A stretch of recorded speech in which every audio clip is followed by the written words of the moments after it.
Bonjour à tous et bienvenue sur ma chaîne YouTube, à la recherche du Graal.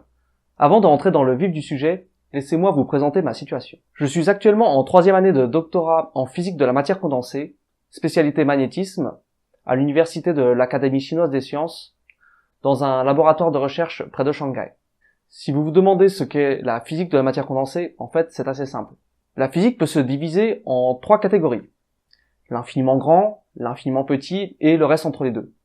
L'infiniment grand est symbolisé par l'astrophysique, l'infiniment petit par la mécanique quantique. Ce qu'il y a entre les deux, en fait, c'est la physique de la matière condensée. Beaucoup de scientifiques s'accordent à dire que la physique de la matière condensée est la partie la plus vaste et dense de la physique, car elle regroupe toutes les propriétés et les phénomènes des matériaux, ce qui représente en fait un énorme paquet de formules scientifiques. Si vous vous demandez ce que j'étudie en fait dans la physique de la matière condensée, ce sont tout simplement les scormions, des quasi-particules qui ont de nombreuses propriétés intéressantes, dont par exemple une bonne protection topologique, ce qui leur permettrait d'être utilisés en tant que bits informatiques, par exemple dans le stockage de données, ou même en tant que porte logique dans les processeurs. Cependant, les recherches sont balbutiantes sur le sujet et les premiers scormions n'ont été découverts qu'en 2009. Ce qui veut dire que l'on ne verra jamais de notre vivant de produits informatiques sortir et utiliser en fait ces quasi-particules. En fait, même si un jour les scormions peuvent être utilisés dans l'informatique, il faut bien comprendre que les autres technologies vont aussi évoluer en parallèle et qu'il y a de fortes chances que le jour où les scormions seront utilisables de manière industrielle, on ait trouvé en fait des technologies aussi performantes mais aussi beaucoup moins coûteuses et beaucoup plus matures. Pour ne rien vous cacher, c'est un des aspects qui m'a poussé à faire cette chaîne YouTube si tôt. Alors certes, j'aurais eu un autre axe de recherche, j'aurais quand même fait cette chaîne YouTube, mais certainement pas aussitôt.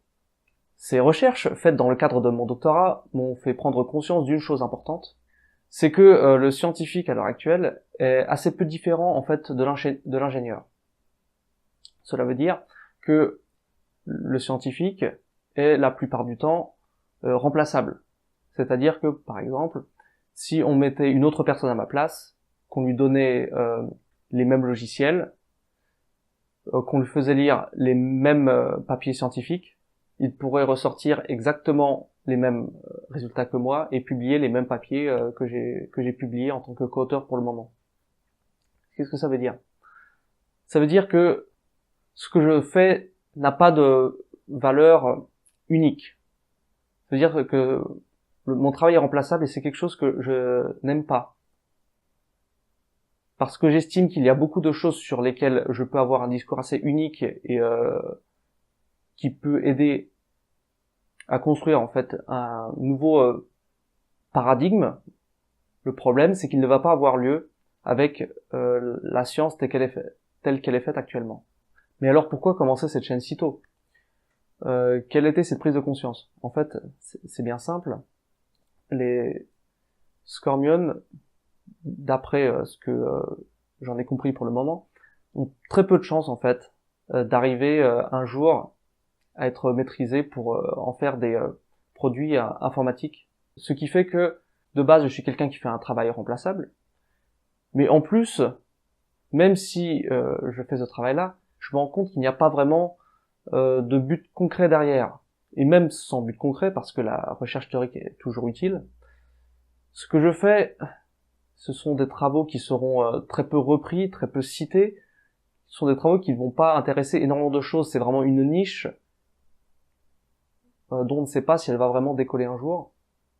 Même s'il y a de plus en plus de papiers dans ce domaine. Le plus grand problème là-dedans, c'est que on a un facteur certainement 100 entre le nombre de papiers scientifiques qui est publié sur des expériences et le nombre de papiers scientifiques qui est publié sur de la théorie.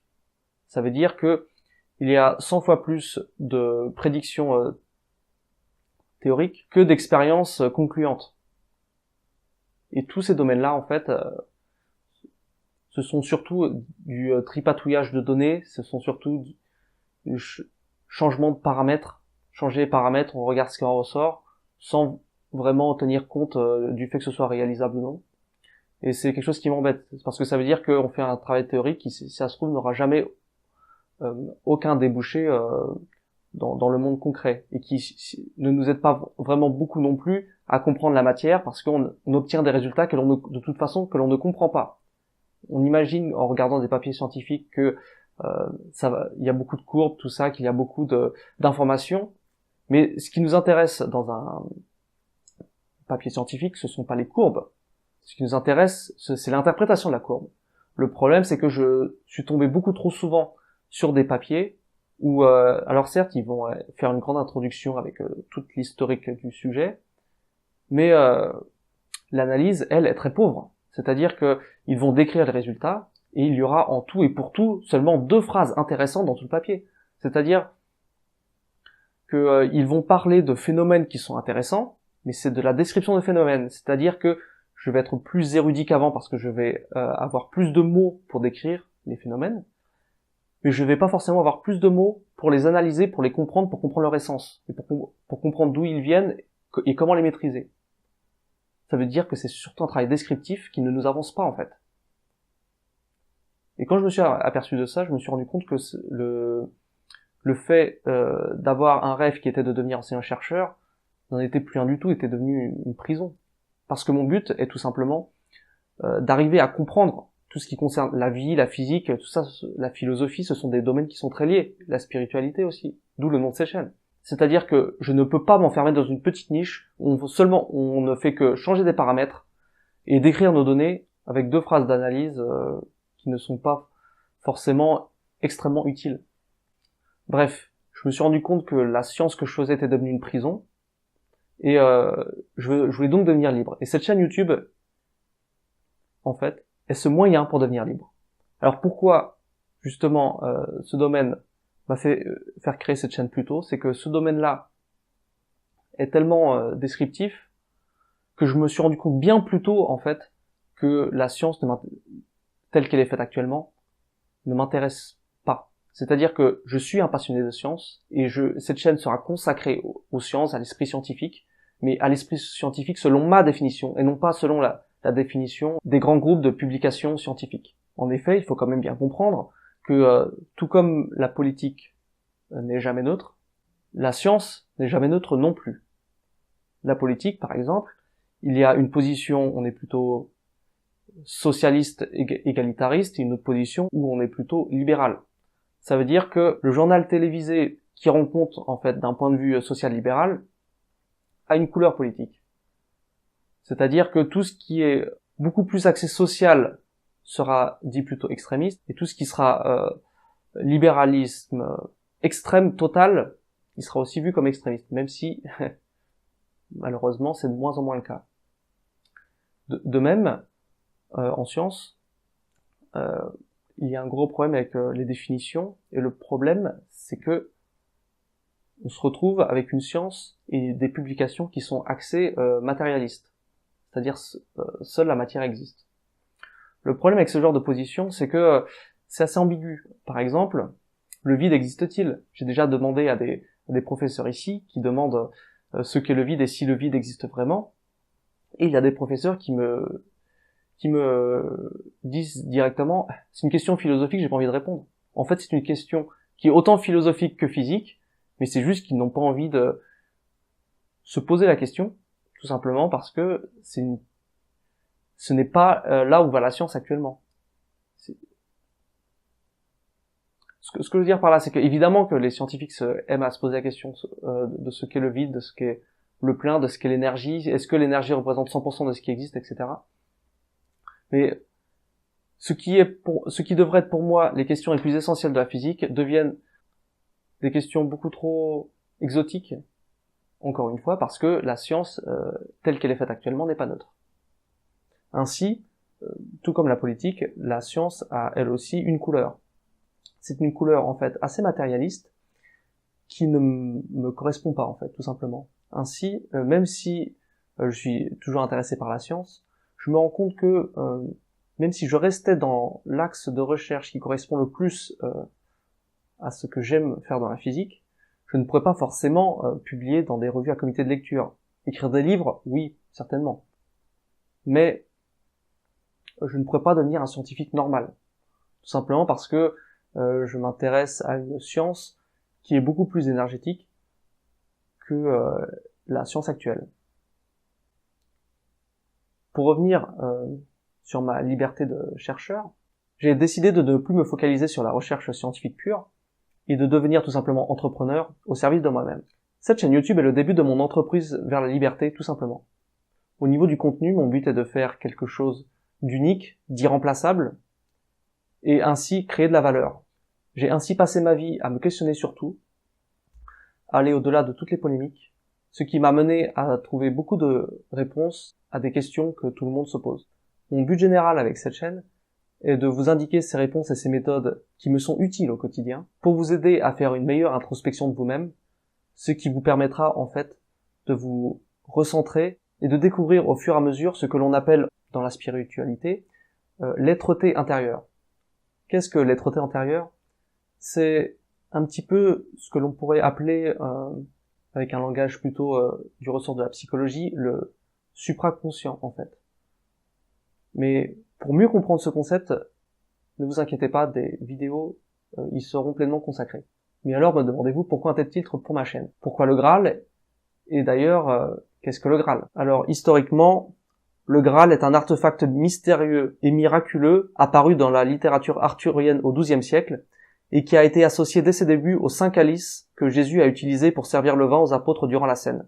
La connexion du Saint Calice avec Joseph d'Arimathie date de Robert de Boron et de son livre Joseph d'Arimathie, écrit à la fin du XIIe siècle. La légende complète du Graal identifie ce dernier avec le Saint Calice utilisé durant la scène et qui a servi plus tard à récolter le sang du Christ, puis qui a été apporté jusque dans la péninsule ibérique par Joseph d'Arimathie, péninsule ibérique représentant l'Espagne et le Portugal. Il est suggéré que cette forme de légende combine des éléments de la mythologie celte associés à des éléments de mythologie chrétienne. Je ne vous cache pas que cela reste la version officielle et que j'ai moi-même ma propre opinion à ce sujet dont on parlera dans une autre vidéo. Cependant, ce qu'il est important de comprendre, c'est que cette chaîne se base en fait sur la définition arthurienne du Graal, c'est-à-dire sur la définition alchimique du Graal. En clair, le Graal, c'est une quête initiatique pour retrouver son être-té intérieur, dont le but se trouve à la fois dans le chemin et la destination, le chemin devenant lui aussi le but et la destination. C'est ça qui est important en fait. Atteindre le Graal peut ainsi être vu comme la réponse ultime à la question de la vie, de la conscience, de l'existence, du bonheur, de Dieu, etc. Sur un plan autant personnel que global. Ai-je créé cette chaîne YouTube pour vous montrer mon avancement jour après jour dans ce périple, dans cette quête du Graal, ou alors est-ce pour vous partager directement certaines réponses que j'aurais trouvées? Évidemment, là, il y aura des deux, mais il y a énormément de choses qui vont plutôt être dans la deuxième catégorie, c'est-à-dire qu'il y a beaucoup de sujets dont j'estime avoir la réponse, et ces réponses seront documentées et argumentées dans des vidéos dédiées. Quant à mon avancement spirituel, il y aura aussi des vidéos dédiées au fur et à mesure pour mieux comprendre un petit peu comment on fait pour appréhender la vie avec un tel angle d'analyse. De plus, quand je veux faire des vidéos sur des réponses que j'aurai à certaines questions, il y aura une certaine valeur là-dedans.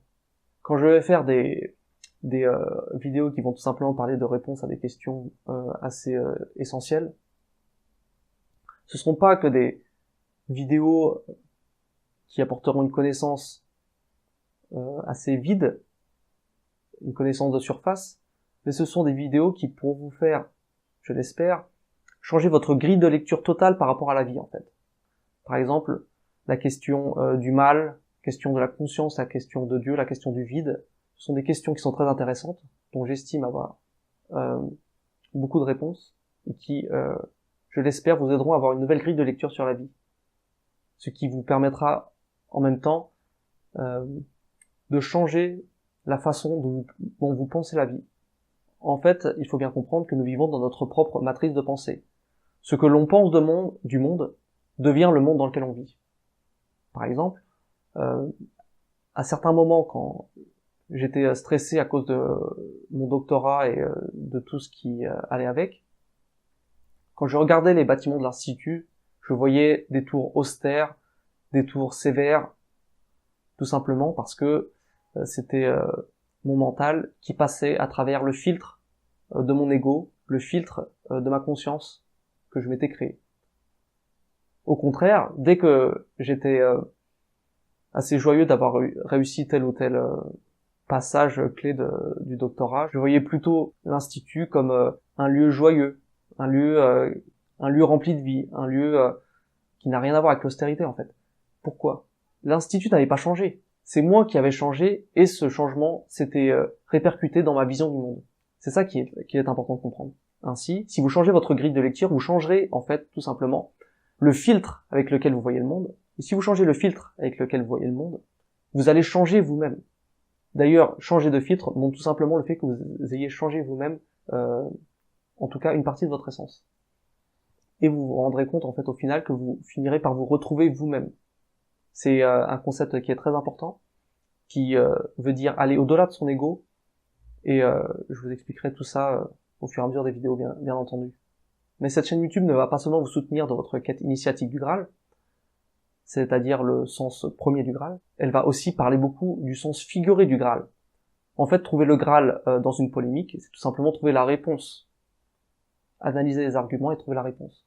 Trouver le Graal dans une affaire judiciaire, par exemple, c'est arriver à découdre l'affaire judiciaire pour en trouver la vérité. Atteindre le Graal, c'est atteindre la vérité, en fait, tout simplement, selon le sens figuré, qui est en fait extrêmement lié au sens premier, parce que atteindre le Graal, c'est trouver la vérité de son existence, en fait, dans le sens initiatique du terme. En bref, toute polémique, pas des polémiques de style People, mais toute vraie polémique très grave qui existe sur Terre sera la plupart du temps analysée sur cette chaîne, dans des vidéos dédiées, encore une fois, et en ayant l'esprit le plus ouvert possible, c'est-à-dire en ayant une vision beaucoup plus vaste de la question. C'est-à-dire que, par exemple, il y a beaucoup de chaînes YouTube qui vont parler d'un sujet, mais ils ne vont parler d'un sujet qu'avec les sources officielles et jamais les sources officieuses.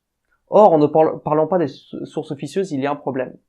Soit les sources officieuses racontent plus de vérité que les sources officielles, et à ce moment-là, on fait de la propagande d'arguments faux qui ont été récusés par les sources officieuses, soit les sources officieuses disent faux, et en ne voulant pas les prendre en compte, les gens qui croient en ces sources officieuses ne vont pas être touchés par mes arguments, qui seraient en fait tout simplement ceux des sources officielles.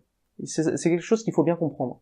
Quand on essaie de chercher la vérité, il faut bien comprendre que des gens ont entendu des arguments qui les ont convaincus. Si on parle d'autres arguments, ou alors d'arguments qui ont déjà été contrebalancés par des arguments officieux, il faut faire ce que j'appelle se lancer dans une partie de ping-pong, c'est-à-dire que les sources officielles ont lancé un argument, les sources officieuses y ont répondu, les sources officielles doivent y répondre encore une fois, et les sources officieuses vont aussi y répondre, et généralement c'est quelque chose qui s'arrête assez vite. Au bout de 3-4 échanges, généralement ça s'arrête. Je parle bien au niveau des arguments, parce que bon, les personnes vont avoir tendance à continuer, mais en fait ce sont les mêmes arguments qui vont parfois revenir en boucle. Si on s'arrête seulement d'un point de vue entièrement logique, au bout de 3-4 échanges de type ping-pong, comme je viens de le dire, on finit par atteindre une conclusion qui dit le camp A a gagné ou le camp B a gagné, ou alors on ne peut pas désigner de vainqueur parce qu'on n'a pas assez de données. Mais il n'y a que ces trois possibilités de possibles. Or, comment est-ce qu'on peut atteindre une des trois conclusions quand on analyse que les sources A? Si on analyse que les sources A, on ne peut arriver qu'à la conclusion que A est vrai. C'est ça qu'il faut comprendre. Donc ça nous empêche en fait dans cette recherche de vérité, et de plus, s'il y a des personnes qui sont en fait enfermées dans ce qu'on appelle les fake news, on ne va pas les aider. Ainsi, il est important de comprendre que les thèses officieuses sont en fait super importantes, parce que une fois que tous les sophismes des thèses officieuses sont analysés, on se rend bien compte que ça va renforcer toutes les thèses officielles. Ainsi, j'estime qu'il est important de s'intéresser même aux théories les plus farfelues, tout simplement parce que des fois j'estime qu'elles ont comme raison, et puis aussi parce que dans toutes les fois où elles ont tort, cela nous permet en fait de renforcer les théories en fait les plus communes, les théories officielles. Pourquoi? Tout simplement parce que les théories officielles sont répondues par des théories officieuses, et si on ne leur répond pas à leur tour, les gens vont croire que on ne répond pas tout simplement parce qu'ils ont raison. Non, c'est faux. C'est pour ça qu'il faut leur répondre. Après, s'ils veulent continuer à s'enfoncer dans la mauvaise foi, c'est leur problème. Mais au moins, il faut leur répondre parce qu'il y a toujours des gens qui arriveront à se sortir en fait de ce cercle des thèses officieuses. Vous avez remarqué que de toute façon que je n'ai pas parlé de thèse complotiste parce que je n'aime pas le mot.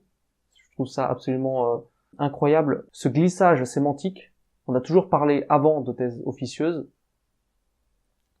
et les théories du complot étaient vraiment liées qu'aux théories les plus farfelues des farfelus. Alors que maintenant, de toute façon, tout ce qui est officieux est dit comme théorie du complot. Ce glissage sémantique fait par la politique est vraiment tout sauf neutre. En clair, ça sert juste à renforcer le pouvoir étatique et vouloir faire passer toute critique pour du complotisme du genre la Terre est plate. En parlant de ça, les premières vidéos que je vais faire pour parler tout simplement de tout ce qui est sujet polémique, je vais parler en fait de la théorie forcément de la Terre plate et du fait que les hommes ne seraient pas allés sur la Lune en juillet 1969. Pourquoi ces deux sujets? Ce sont des sujets en fait qui sont très bien connus, mais dont les arguments, eux, sont moins connus. Pourquoi est-ce qu'il y a des gens qui croient à la Terre plate? Il faut bien comprendre que la première fois que j'ai entendu ça, mes parents rigolaient, mais moi, la première question que je me suis posée, c'est mais quels sont les arguments qui ont fait pour les convaincre? Donc après, j'ai fini par tomber sur des écrits, par exemple, qui mentionnent la Bible, etc. Enfin, il n'y a pas que ça, hein, mais ça permet de comprendre un petit peu plus leur procédé mental. Comment comprendre l'autre si on comprend même pas comment est-ce qu'il réfléchit? Ça veut pas dire qu'il a raison, évidemment, mais ça permet de comprendre en fait quelles sont les techniques qu'ils utilisent pour arriver à faire avaler les plus grosses balivernes qui soient. En clair, cette chaîne, ce n'est pas seulement entre guillemets pour se retrouver soi-même, mais c'est aussi arriver à combattre les sophismes. J'estime que la recherche de la vérité nécessite de se focaliser sur les arguments et non pas sur les arguments d'autorité. Il y a beaucoup de personnes qui disent tu as de telles conclusions, mais il y a tel ou tel scientifique qui a dit qu'il n'était pas d'accord. Oui, mais moi quand j'ai des conclusions, c'est que je me suis basé sur des arguments. Chaque point de vue a toujours été soutenu par des scientifiques de toutes sortes. Je suis sûr que en quelques jours, je pourrais vous trouver une liste d'une centaine de scientifiques qui ont tous des doctorats et qui croient par exemple en la thèse extraterrestre. Et je ne pourrais jamais utiliser cet argument-là, tout simplement parce que c'est un argument d'autorité, et qu'en fait l'argument d'autorité, il marche surtout quand il soutient la thèse officielle, pas quand il soutient la thèse officieuse. Ce que je veux dire par là, c'est que l'argument d'autorité est un argument vide, il aide surtout à la non-critique des thèses officielles. Ça va par exemple vous aider à comprendre ce qu'est vraiment un argument. Imaginons que vous regardiez dans un documentaire que les hommes n'auraient jamais pu aller sur la Lune, tout simplement parce qu'il y a les ceintures de Van Allen qui sont autour de la Terre, des ceintures hautement énergétiques, et que ces ceintures, en fait, seraient mortelles, seraient létales. Alors oui, elles le sont si on reste beaucoup de temps dedans, mais en fait, on peut faire le calcul. On peut vraiment faire le calcul. Et ça, tous les documentaires qui essaient de faire croire que l'homme n'est jamais allé sur la Lune, en fait, ne se basent pas sur des calculs, ils essaient de faire passer ça, certes de persuader avec l'émotion, en vous disant regardez, il y a des astronautes qui sont passés par les ceintures de Van Allen et ça pétillait en fait dans leurs yeux, ils voyaient plein de points blancs qui apparaissaient partout. Oui, bah, c'est pas parce qu'ils voient des points blancs partout que la barrière est létale en restant 1 heure dedans. Il faut bien comprendre que il faut se baser sur des chiffres quand on veut arriver à des conclusions très sérieuses. Il ne sert à rien en fait de polémiquer sur tel ou tel ressenti humain. Il faut bien comprendre que la science peut arriver à des conclusions sérieuses si on lui en donne les moyens. Et c'est ça en fait aussi qui me plaît beaucoup dedans. Bref, il faut arrêter de se baser sur les on m'a dit, sur les arguments d'autorité. Il faut arrêter tout ça en fait, tout simplement. Et donc ne se baser que sur les arguments et vraiment que sur les arguments. Toute personne qui se base sur autre chose que les arguments, c'est quelqu'un qui sera forcément facilement manipulable, que ce soit par les discours officieux ou par les discours officiels. Pour finir, j'aimerais revenir un petit peu sur le Graal. En fait, comme je vous l'ai dit, le Graal, c'est cette quête initiatique qui représente le fait de se chercher soi-même, de comprendre en fait le pourquoi de notre existence, de comprendre en fait la nature même de notre existence. Et le Graal, généralement, peut être divisé en 2 catégories. Il y a le Grand Graal et le Petit Graal. Et le Grand Graal, en fait, concerne l'ego. Parce que l'ego, en fait, c'est ce qui nous représente nous. C'est ce qui représente, en fait, notre identification au monde. Par exemple, une identification au monde, c'est une personne qui met sa nationalité au même rang que son existence. C'est-à-dire que si tu attaques le pays avec certaines critiques légitimes, eh bien, ces personnes-là vont se sentir attaquées elles-mêmes parce qu'il y a identification. On se rend bien compte que quand on a un ego très développé, on va faire une identification à plein de choses, à plein de concepts, et que tous ces concepts-là, ils ne vont pas pouvoir être critiquables devant cette personne, même si on a les bons arguments. Ce qui en fait nous empêche dans notre quête de vérité, et nous empêche en fait dans cette quête de se retrouver soi-même. C'est donc en fait absolument essentiel de comprendre que le grand en fait Graal, c'est d'arriver à comprendre que la seule chose qui nous représente de manière absolue, c'est en fait notre existence absolue. Il n'y a rien d'autre en dehors de ça qui soit vrai. En clair, mon pays en fait, ma nationalité, ne me représente pas moi. Elle ne représente qu'une propriété au niveau matériel. De même que, comme le disait Bouddha, le corps ne me représente pas moi. C'est-à-dire qu'on peut me couper la main, je vais toujours exister. Et c'est bien ça qu'il faut comprendre. La seule chose qui existe de manière absolue, c'est tout simplement notre existence absolue. Ce que beaucoup de courants spirituels appellent tout simplement l'esprit. Si on commence à faire une identification à autre chose qu'à l'esprit, c'est là que l'on commence à créer ce que l'on appelle l'ego. Et c'est tout simplement en fait ça le grand Graal. Le petit Graal en fait représente autre chose. Le petit Graal en fait représente notre reconnaissance du mal existant en fait dans le monde. C'est un concept qui est un peu plus compliqué, j'ai presque envie de dire plus profond, mais en même temps moins important. Et c'est bien ça qu'il faut comprendre. Et il y a des personnes qui vont donc essayer de rechercher toutes les informations possibles pour essayer de comprendre à quel point la corruption du monde s'étend de fur et à mesure. Ils vont apprendre énormément d'informations sur le monde, sur sa corruption, entre guillemets. Mais, de l'autre côté, ils ne vont avoir développé aucun amour pour eux-mêmes. Ils ne vont pas être allés au devant de leur ego. Pire, c'est parce qu'ils auront été poussés par le rejet, en fait, entre guillemets, du mal, et non pas parce qu'il est en quête de lui-même. C'est tout simplement par rejet qu'il va chercher des informations. Et c'est la raison pour laquelle, en fait, le premier Graal est beaucoup plus important que le deuxième. Le premier est beaucoup plus axé sur le ressenti, alors que le deuxième est beaucoup plus axé sur la connaissance.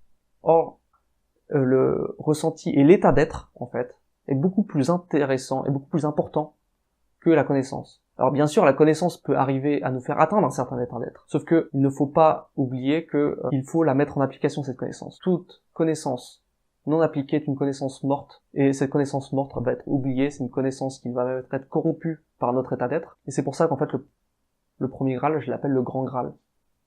Il faut donc comprendre que ma chaîne va donc parler de tout ça.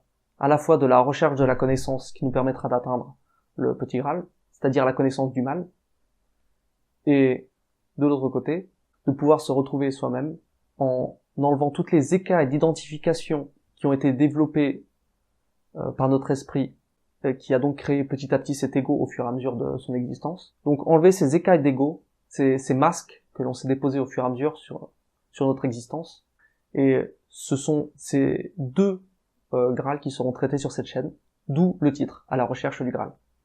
Cette vidéo est maintenant terminée. Si vous avez aimé cette vidéo, n'hésitez pas à liker, à partager, et surtout n'hésitez pas à vous abonner pour ne pas louper les prochaines vidéos.